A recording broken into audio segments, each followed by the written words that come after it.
What's up? Hey, hello, everyone. Wow. So today we are here going to be talking about the alleged cast for Survivor Season 40, which is supposedly an all winners season. So my name is Rachel. And I'm Alyssa. And if you guys are mad that we're talking about season 40 before season 39, don't worry. We're going to be talking about season 39 in our podcast next week. We were just both super excited about this supposed cast for the all winner season. And it also perhaps started filming yesterday.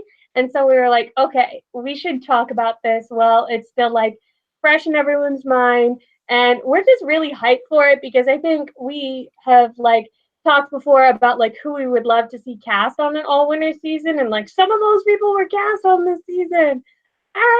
This is so exciting. So Yeah. yeah.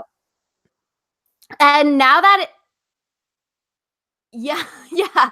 Now that it's actually happening, it's so exciting. So basically, in this podcast, we're going to talk about the supposed people that are going to be on the season 40 of Survivor, according to Inside Survivor, aka Martin Holmes. And so, what the stuff he is saying is seems like it's pretty much confirmed. His recent article, The Rumor Mill, What's the Story with Survivor Season 40, question mark, that he posted today. So it's really recent. He's basically saying that this cast is probably the cast and he has his inside survivorness. So we're going to take it at face value. We're going to talk about these people, talk about who we like, talk about who we don't like, talk about who we wish we could see, and then who we think could potentially win this season. I am super excited for season 40. And then I guess 39 with Rob and Sandra going into 40, because apparently some people were like,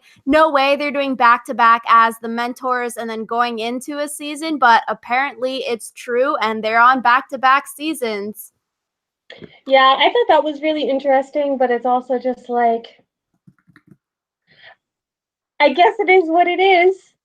People have played back-to-back seasons of Survivor before. That has rarely turned out well for them, but it's happened before. But Yeah, so we have the 4-8. It's 20 people. So starting with the females, we have Amber, who won All Stars, also played one time before that. And also before this, Alyssa and I were just talking about a lot of these people are one-time winners. So it's really interesting. It's not like, okay, yes, there can be pre-gaming still, and there could be alliances formed before they hit the beach. But because a lot of these people are one-time winners, I think that just makes it more interesting versus like heroes versus villains or something like Game Changers, where a lot of people have connections before the fact.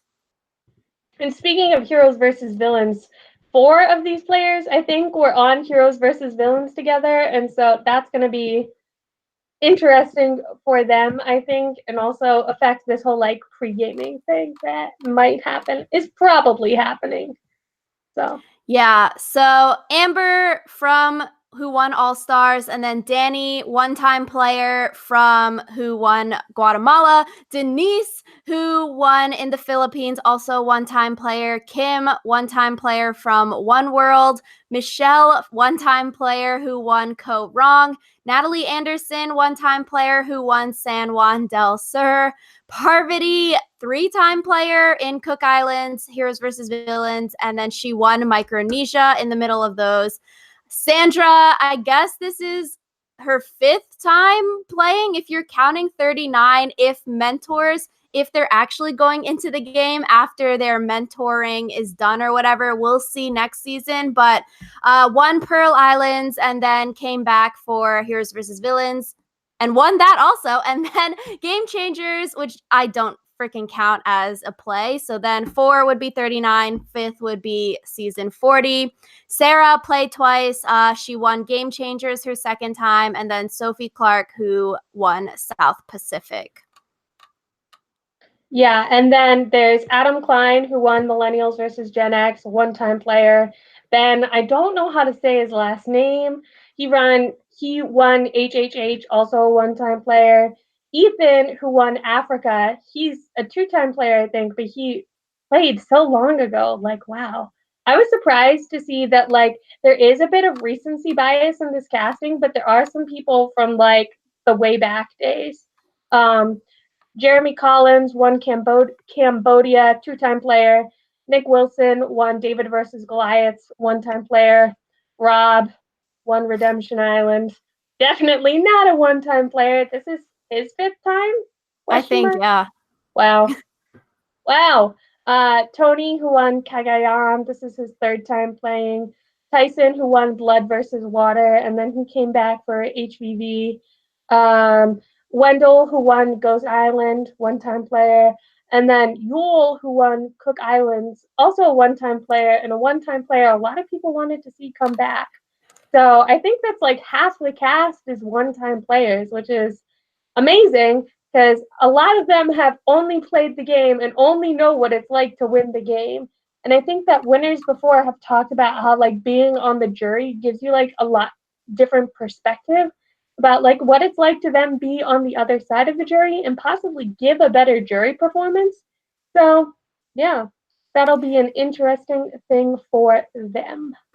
Yeah, I think it's super, super interesting because some people are gonna be crushed. Like, okay, you're a winner and then you're the first boot off of season 40 of Survivor. That's just such a bummer. And like you do not want to be the first boot on a like Legends or all winners season of Survivor. That would be just so depressing. I think like I'm most excited for people who are coming back as like a survivor legend. So someone who has really, really dominated the game, like a Denise or a Kim.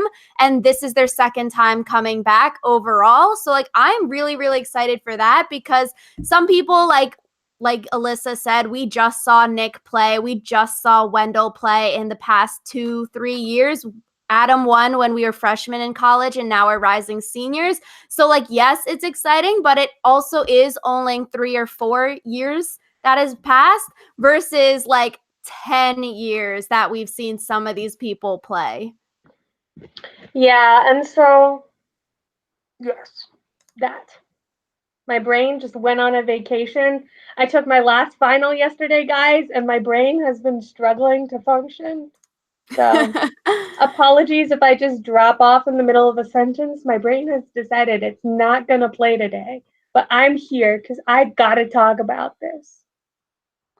Yeah, so I think it's also interesting with like people who know each other. So there are quite a few one-time players, but like what Amber, Rob, Ethan, we're all on All Stars. You can say Tony, Sandra, Sarah, they're all on Game Changers. This Everyone isn't else, like, related to playing together, but Denise and Sarah live in the same city in Iowa. okay, that's what IA was. I was not sure what state. Natalie and Jeremy were buddy buddy on their Natalie's winning season, San Juan del Sur, and so that could be a thing. And then Natalie was like, "I want to avenge Jeremy," so like that could be a cool secret alliance or something there. Rob and Amber are freaking married, and so that's why I was like, okay, maybe this cast is like not real because why would they cast a partnership on Survivor like that? And then like who's watching their kids? I'm like, no way, both of them would say yes to go on Survivor, especially after like we've seen things where Rob and Sandra have said that they never want to play the game again. So I thought that was really interesting. And I think that could form a target on like Rob and Amber's back because like literally they're freaking married and have at least 4 kids from last I've seen. And like, yeah, I think that could be a target for them. Yeah, I think it's one of those things where it's like they have double the chance of like winning if you look at it just by pure numbers, but it's also possible that they go out like 20th and 19th. It's like a secret game of blood versus water for them. Yo, that would be funny. Blood versus water, but only part like people who have found like love on Survivor. Or like each of them has like a partner based on like Parvati and Yule could be partners because they played Cook Islands together or whatever. It would be winners and blood versus water. Double twist. Yeah, and yeah, the four people from Heroes versus Villains, Tyson, Parvati, Sandra, Rob. I feel like any of these big name players, so I think Denise, Kim, they're considered big name Survivor winners, probably more under the radar, I feel like, versus someone like Parvati or Sandra, who are very in the Survivor, like CBS limelight. Compared, yeah, I think Tony's definitely someone that random people on the street who are like casual fans of the show would remember. Rob, definitely. And then the recency bias, I feel like casual fans might not know or might not remember some of the like more under the radar kind of players on this season. So maybe like Ethan or Yule from back in the day, Danny, Amber, people who haven't played in a while and like not forgettable, but like they aren't the people that you think of like Boston Rob or Sandra as like OG Survivor winners. Yeah, and I think also like some of the recent winners, like Wendell, like barely won the game. Like he won, but you could say that he barely won because he won in a tiebreaker. And like Nick, I'm sorry, but I didn't remember that Nick had won the game of Survivor until I saw him on that list. And then I was like, huh, David versus Goliath. What a forgettable season. So I feel like Yeah. some of them are just going to be like, wait, who are you? So I think from a personal standpoint, I am very, very excited to see Tyson play. I love Tyson. Like if I ever went on Survivor, on those Survivor bios, I would want to be like Tyson because he's just so freaking funny and he's won the game. So I'm like, I love Tyson from a personal standpoint. I guess Adam too, since we've met Adam before, I'd like would be excited to see him play again. And then just yeah, people that we haven't seen play in a while. I guess Parvati, that's like the basic answer. And then Denise and Kim, I think like I want to see if they're still super, super good at the game and can like have a perfect game. Yeah, I'm really excited to see Yol win again just because I thought Ooh. his game in Cook Islands was really good. And it's like, I feel like whenever people talk about people they wish they could have seen again, like Yul is a name that comes up just because he's like a very smart guy. And yeah, Cook Islands was like a good season. Rachel and I were also talking about this before we started podcasting about how Cook Islands was a great season because it gave us Parvati and Candace and Penner. And then we were like, but Yule never came back, which is super weird because he like played a good game. So Yeah, and also I think Yule, the Asian representation, very great. He does a lot for like minorities in like TV and just being represented. So I'm like, that's really great also. yeah, so many of the winners are white people. Just because so many of the people who play Survivor are white people. That's true. So I think a lot of what I've been seeing on the Facebook page, moving into like people we wish we would have seen on the season or be cast or like that kind of thing. A lot of people are giving Ben a lot of hate on the Survivor Facebook page. I'm like, okay, is this warranted or is this not warranted? It's sort of really interesting. People are like, yes, on one hand, they want to see Ben play because they want to see if he's actually a good Survivor player without production funneling him some idols kind of thing.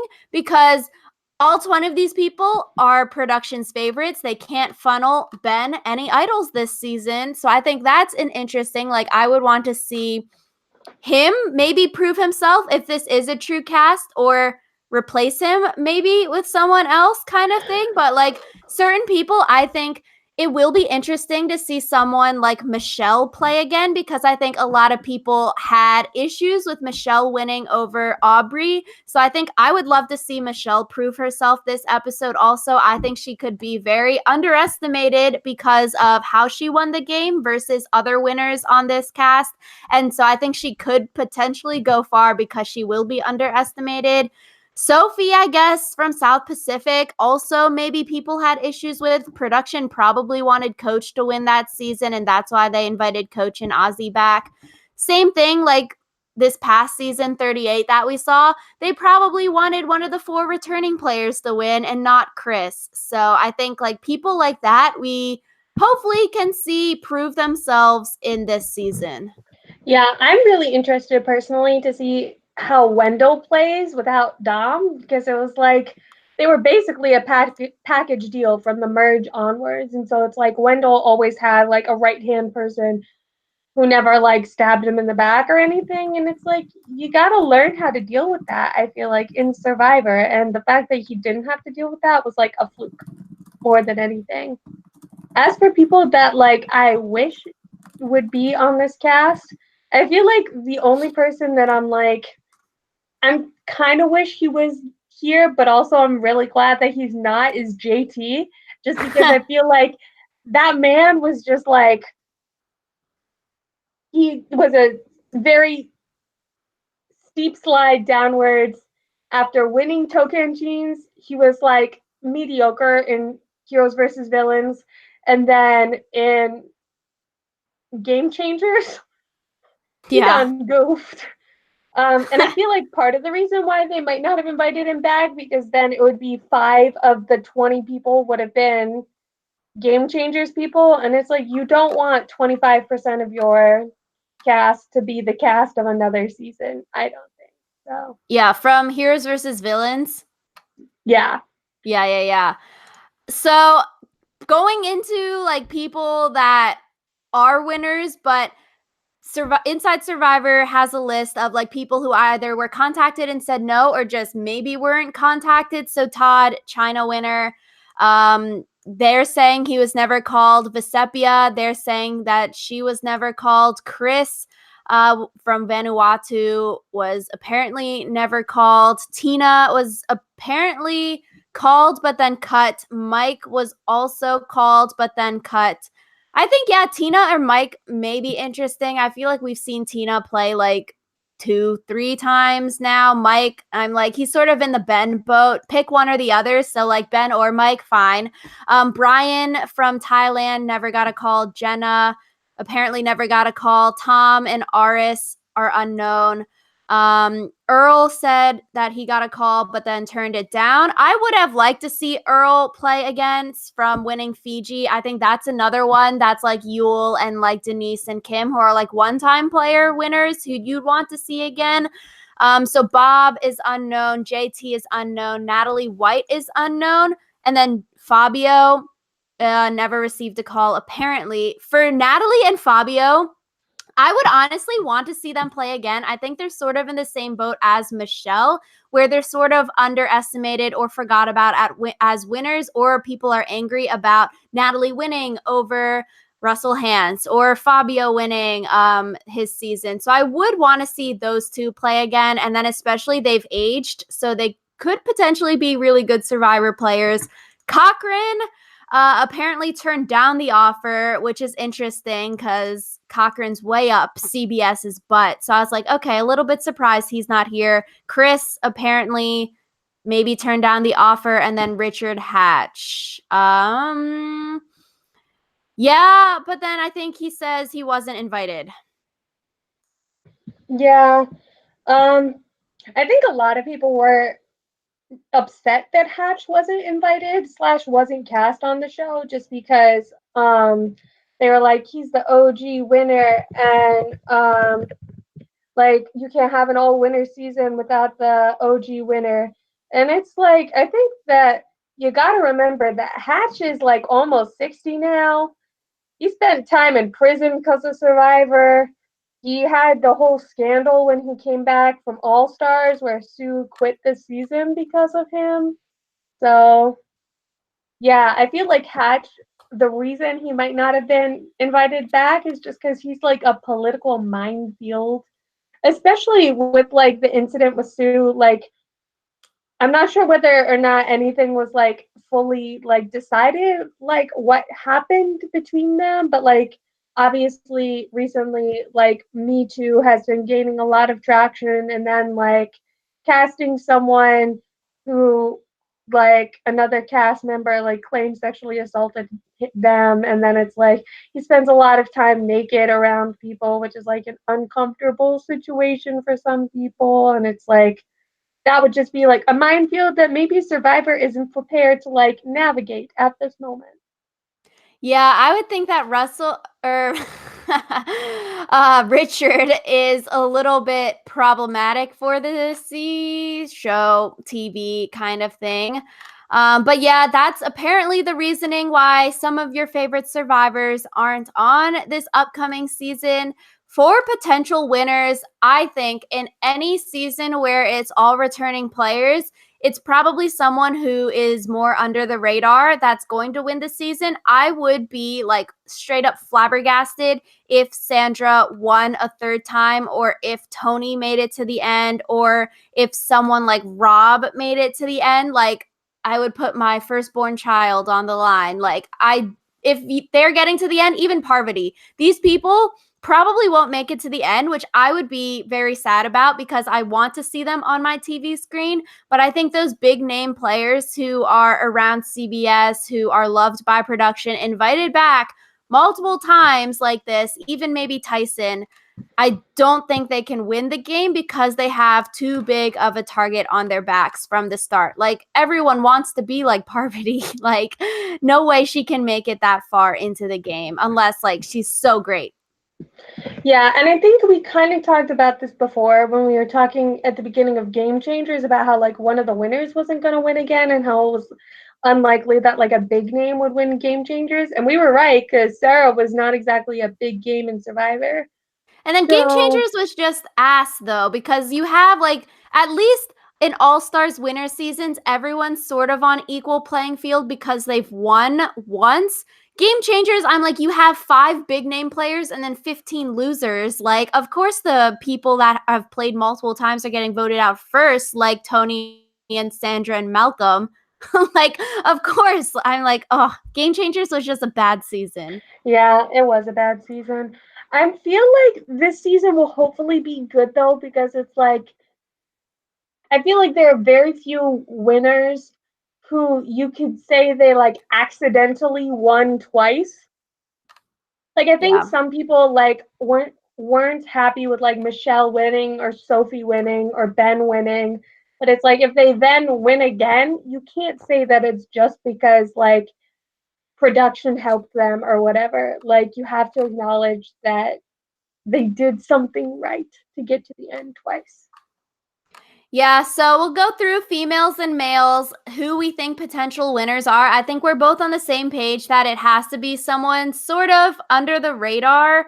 Um I don't even yeah, I think females, I think Michelle or Natalie maybe have the best chance of winning the game. Maybe Danny. I think the other females, maybe Sarah, but like I don't really want to see Sarah win again. Like Natalie Anderson, I'd be with a fine winner pick for, but like some of the people I'm just no. But I think someone under the radar and maybe underestimated, and like maybe you would consider a second tier winner would, for the females, come shine through. So I'm like Natalie Anderson, I'd be down for. Yeah, I feel like for me, the people I would eliminate from like the women as far as like they played too good of a game would be Kim, Parvati, Sandra, and then maybe Sophie. Yeah. But I feel like everyone else like has a chance. I guess Amber probably wouldn't win just because her husband is also on the season and her husband is like very notorious Survivor player. So I feel like of the women, Natalie Anderson is also the person I think is most likely to win, just because I think she has the good balance of like she knew how she wanted to play her game, but then it's not like she's super well known. Like I feel like Survivor circles acknowledge that like Denise and Kim were both like very good winners, and it's like even if like a casual fan might not remember one or both of them, like Survivor players, especially Survivor winners, would. Yeah, and I feel like San Juan del Sur often gets skipped upon when people talk about seasons because like that was also a sort of bad season of Blood versus Water 2.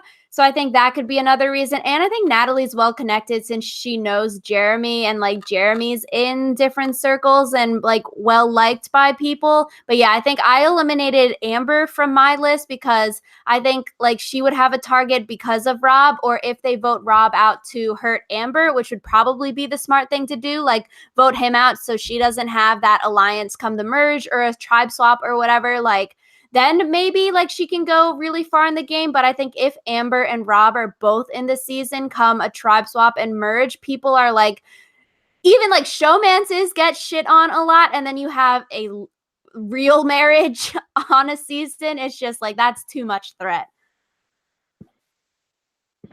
Yeah, I feel like the women also, it's like words once again totally left my head. I feel like the women, more of them played from like younger seasons than the men. Like, I think Sarah is the most recent winner from women. Yeah? Yeah. Yeah. So I feel like it's been a while since anyone's seen Sophie, seen Natalie, seen Danny. And so it's like that might benefit them going forward. So Yeah. So moving into the men, I think similar thing applies. The more under the radar, people forget. So I'm like, Boston Rob, you have probably low chances. Tony, probably low chances. Even Tyson, this is his fourth time playing the game. That's a lot. And so people are like, Tyson's probably a name people know from Survivor if like they're a casual fan. So I think under the radar, and maybe recency bias also might get people voted out early because, like, yeah, a lot of these dudes, Wendell, Nick, Adam, Ben, these are all within the last few years of Survivor versus the women. It's like at least 5 years back or so. So I think Adam, I guess we're a little biased with that, but I think Adam could have a good chance since he's more under the radar. I feel like a smaller guy too, especially if you're doing the Jeremy Collins meat shield kind of thing. Like you want to vote out the big guys. I think Adam's a smaller dude. Um, Maybe Nick could be under the radar, but I feel like he played so recently, like literally last semester kind of thing, that people would remember him. So I think Adam, Ethan, or Yule have a good chance because they played a while ago, or they're just not like the Survivor men that you think of when you think of Survivor, like Boston Rob or Jeremy or Tony or Wendell. yeah, I think also one thing that you have to remember was that both Jeremy and Adam like played like nearly perfect games where they both got unanimous votes at the final tribal council, and I feel like Survivor winners are likely to remember that and likely to know that, like know like, oh, this person like won 10-0 or 9-0 or whatever, because it's like I would personally rather go against a winner like Wendell, who tied and had to win in a tiebreaker, than someone who played like such a good game that every jury member voted for them. Yeah, So that's interesting because I also feel like now I'm forgetting my words, but yeah, all these people are Survivor super fans, so like they know the minute details. They know how all these people play. They probably study it or whatever. And I think it will also be interesting for someone like Adam, Ben, and Jeremy, who people were sort of mad that they won the season because they had like a sob story kind of thing, and then people were like, "Oh, the way you win Survivor is to have some like tragic life story happen and say it at final tribal council." So I think if they win and not on saying some life story at Final Tribal, like it'll give them more credit, similar to people being mad at Michelle winning. yeah, and I feel like a part of like the reason that someone might want to win in all winner season of Survivor is because then that makes them the best winner. And it's like no one, like I said earlier, no one can argue that like they didn't like win fairly or whatever. And so I think it would be really interesting for like a Michelle to win. Yeah, and I think some people were saying like, okay, Sandra's coming back. This is her fourth time. technically, if you don't count season 39, if they're not actually like cast members or if they're just mentors. Guess we'll see when they release more about that. But people were like, oh, if Sandra loses season 40, which is probably the case, then she's like 2 for 4 in wins versus someone else winning this season is like 2 for 2. And I'm like, you can't even compare that math, I feel like, because obviously someone on an all winners season is going to be a second time winner versus in Sandra's case in Heroes versus Villains, or if Parvati won Heroes versus Villains, you've only played 2-3 times in Parvati's case and you've won both of those times, or 2 out of 3 times on a non all winners season. I just don't think you can make that comparison. So like whoever wins this season, like yes, it's great, you are a 2-time Survivor winner, but I think it's very different from just playing 2 seasons with like maybe a mix of winners and non-winners and like having that kind of cast and then winning twice. It's like if Tony won Game Changers, then he would have played twice and won twice. But if you're playing twice and winning twice against an all winners cast, like obviously someone's going to be a 2-time winner out of this season. Yeah, and it's like, I guess it really depends on like who gets voted out first, because it's like I feel like there's a difference between winning a season twice when like Rob winning Redemption Island when it's like he was one of the only returnees and he basically just got to like drag whoever he wanted.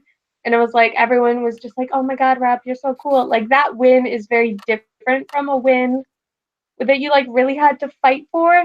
And so I feel like you could argue that like in an all winner season you had to fight for your win more and it therefore means more, but I don't know. Yeah, I think, yeah, a win. So, like, you could say OG great games are like Denise and Kim, where they like control the votes, everything like that.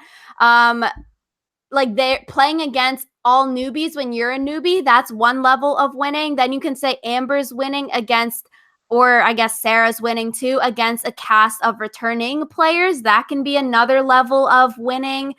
Or like Heroes versus Villains, it's a cast of returning players and you're winning. That's a separate win than an all newbie season cast. And then you can say like Rob's case, or other cases where they bring like 2 or 3 people back who are returning players, that's like a whole separate level. Or like a fans versus favorites in Parvati's case, that's like a whole separate kind of win because you're playing against newbies when you have the experience. Like low-key, I feel like that's lesser than an all normal season or like an all returning season win. No Yeah. offense. I think that like at the end of the day though, $1 million is $1 million, and the winners probably don't care whether they won $1 million against all newbies or against a mix of newbies and returnees or against all returnees, because it's like, yeah, we as Survivor fans can like talk about like, oh, so and so is the best winner because blah blah blah blah blah, but it's like at the end of the day, they're still a millionaire. That's like people who are so angry about Chris winning. I'm like, good for Chris. He's freaking $700,000 richer after taxes or whatever. Like, he's probably not crying himself to sleep at night because he's getting hate on the internet. Like, he's a rich boy if he spends it correctly and like puts it into the bank and then lets it inflate. If he doesn't spend it correctly, then maybe he will be crying himself to sleep at night. But yeah, I feel like this season will definitely be interesting to determine like a caliber of winner, but I feel like at the end of the day, a winner is still a winner. So Yeah, I think this season will be like every Survivor fan's like wet dream kind of thing. I I am looking forward to season 40. Probably like a really, really good cast from this alleged cast that we're talking about right now. Maybe things are changing, but according to Inside Survivor, they started filming yesterday and there were no alternates. So we're thinking that these 20 people are the 20 people and they'll be coming home in July. That's exciting.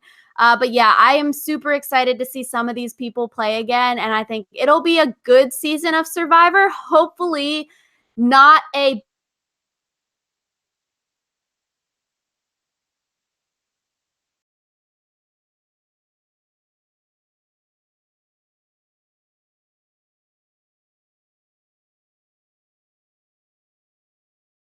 it'll be interesting to see like if their strategies still hold up when there are like 6 billion idols on the island.